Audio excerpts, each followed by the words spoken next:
Manipuler avec soin des objets millénaires, ces vases de l'Antiquité grecque font partie des pièces marquantes de la nouvelle exposition. Pour la plupart, elles sont prêtées et inspectées méticuleusement avant leur installation.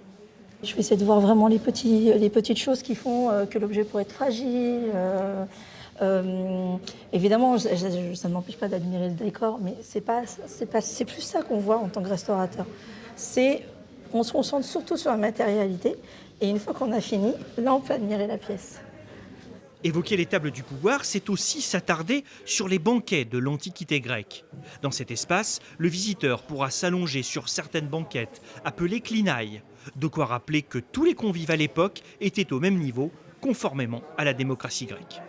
Le repas fonctionne en deux temps, c'est vraiment une particularité du monde grec. On va avoir la première partie qu'on appelle le deipnon, qui est le moment où on va consommer la nourriture, on va véritablement manger. Et le second temps du repas, donc du banquet, va s'appeler le symposium. Le symposion, et c'est le moment où on va boire. Et effectivement, c'est cette image des banqueteurs couchés en train de boire qui est un petit peu, je dirais, l'image d'Épinal.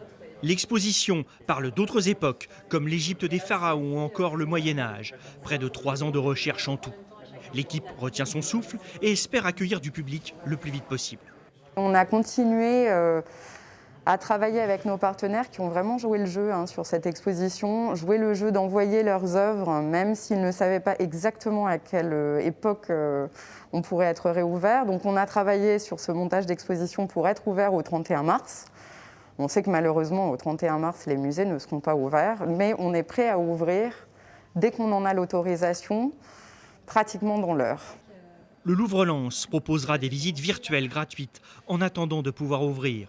Les visiteurs seront invités à se laver les mains à l'entrée de l'exposition, une consigne déjà respectée à l'époque.